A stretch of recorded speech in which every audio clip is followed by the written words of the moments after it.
Praise the Lord. യേശു ക്രിസ്തുവിൻ്റെ അന്ത്യകൽപ്പന ഏതായിരുന്നു? മത്തായിയുടെ സുവിശേഷം 28:16 മുതൽ നമ്മൾ വായിക്കുമ്പോൾ ശിഷ്യന്മാരോട് യേശു ക്രിസ്തു പറയുന്നത് നമുക്ക് അവിടെ കാണുവാൻ കഴിയും.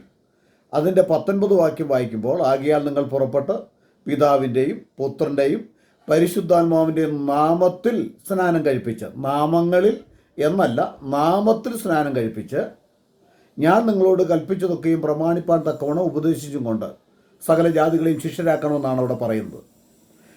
സാധാരണ ഇവിടുത്തെ പെന്തക്കോസ് പഠിതാക്കൾ, പെന്തക്കോസ് ബൈബിൾ പഠിക്കുന്ന പാസ്റ്റേഴ്സ്, സഭാ ലീഡേഴ്സ് വിശ്വസിക്കുന്നത് ഇത് മാത്രമാണ് കർത്താവായ യേശു ക്രിസ്തുവിൻ്റെ അന്ത്യകൽപ്പന എന്ന്.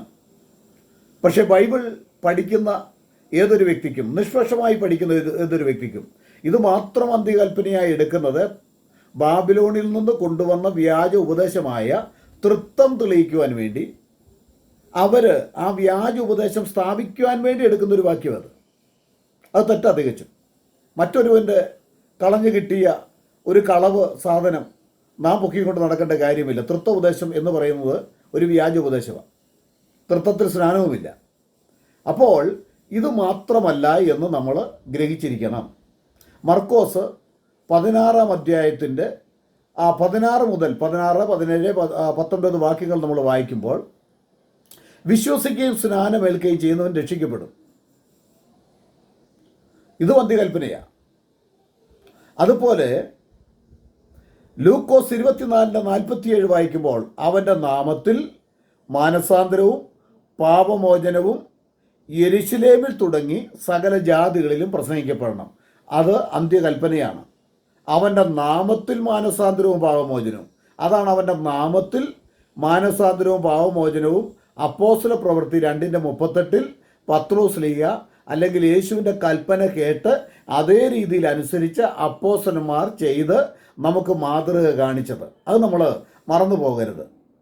അതിനുശേഷം നമുക്കറിയാം, അപ്പോസ്തല പ്രവൃത്തി 1:4 വായിക്കുമ്പോൾ, നിങ്ങൾ യെരുശലേമിൽ നിന്ന് വാങ്ങിപ്പോകാതെ എന്നോട് കേട്ട പിതാവിൻ്റെ വാഗ്ദത്തത്തിനായി കാത്തിരിക്കണം. എന്നോട് കേട്ട പിതാവിൻ്റെ വാഗ്ദത്തം എന്ന് പറഞ്ഞാൽ എന്താ?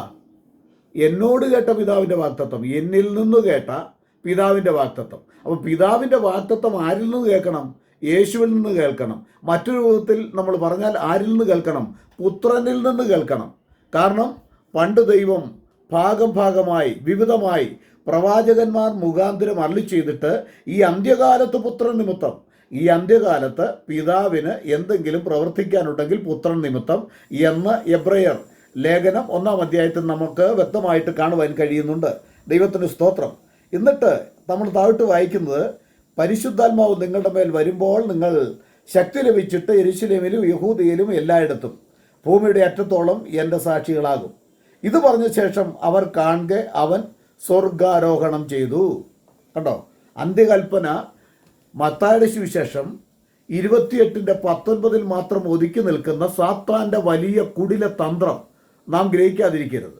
അവൻ്റെ തന്ത്രത്തിൽ നിന്ന് നമ്മൾ വെളിച്ചാടണം. അവൻ്റെ തന്ത്രമാകുന്ന വലയിൽ നിന്ന് എൻ്റെ പദ്ധതി എന്ന് പറഞ്ഞാൽ ദൈവവചനത്തിൽ ഇല്ലാത്ത തൃത്വവും ത്രിയേകവും കൊണ്ടുവന്ന് ജനങ്ങളെ പഠിപ്പിച്ച് ഒരു വല്ലാത്ത ഒരവസ്ഥയിലാക്കി തീർക്കുക എന്നുള്ളതാണ്.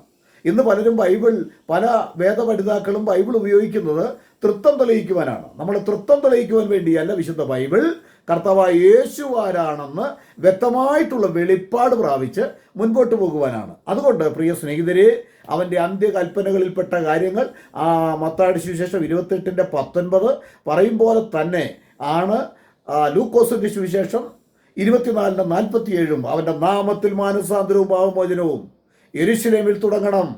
മാനസാന്തരവും പാപമോചനവും. പാപമോചനം എങ്ങനെ പ്രാപിക്കാൻ കഴിയും? അവൻ്റെ നാമത്തിൽ. അതാണ് അപ്പോസ്തല പ്രവൃത്തി 10:43 വായിക്കുമ്പോൾ, സകല പ്രവാചകന്മാരും സാക്ഷി പറയുന്നു, അവൻ്റെ നാമത്തിൽ പാപമോചനമുണ്ടെന്ന് സകല പ്രവാചകന്മാരും സാക്ഷി പറയുന്നു. അപ്പോൾ അവൻ്റെ നാമത്തിന് മഹത്വം കൊടുക്കുവാൻ, ഹല്ലേലൂയ, നമുക്ക് അല്ല ഉയർച്ച, അവൻ്റെ നാമത്തെ ഉയർത്തണം.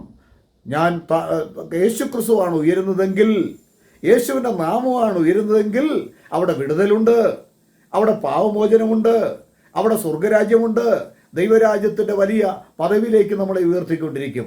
ഒടുവിൽ കർത്താവ് താൻ ഗംഭീരനാഥത്തോടും പ്രധാന ദൂതന്റെ ശബ്ദത്തോടും ദൈവത്തിന്റെ കാഹളത്തോടും കൂടെ സ്വർഗത്തിൽ നിന്ന് ഇറങ്ങി വരുമ്പോൾ ക്രിസ്തുവിൽ മരിച്ചവർ മുൻപേ ഉയർത്തെഴുന്നേൽക്കുകയും ജീവനോടെ ശേഷിക്കുന്നവർ രൂപാന്തരം പ്രാപിക്കുകയും ചെയ്യും. അതിൻ്റെ അടിസ്ഥാന ഉപദേശം അപ്പോസ്തല പ്രവൃത്തി 2:38 നിങ്ങൾ മാനസാന്തരപ്പെട്ട് നിങ്ങളുടെ പാപങ്ങളുടെ മോചനത്തിനായി ഓരോരുത്തൻ യേശുക്രിസ്തുവിന്റെ നാമത്തിൽ സ്നാനമേൽപ്പിൻ, എന്നാൽ പരിശുദ്ധാത്മാവിന് ദാനം ലഭിക്കും. ഇങ്ങനെ രക്ഷിക്കപ്പെടുന്നവരെ കർത്താവ് ദിനം പ്രതി സഭയോട് ചേർത്തുകൊണ്ടിരിക്കുന്നു. ഈ വിധത്തിൽ രക്ഷിക്കപ്പെടുന്നവരെ അവരാണ് അപ്പോസ്തലന്മാരുടെ ഉപദേശം കേട്ട് കൂട്ടായ്മ ആചരിച്ച് അപ്പം നുറുക്കി പ്രാർത്ഥന കഴിച്ച് മുൻപോട്ട് പോകേണ്ടത്. ദൈവമായ കർത്താവ് ഈ വചനങ്ങളാൽ നമ്മെ എല്ലാവരെയും അനുഗ്രഹിക്കും.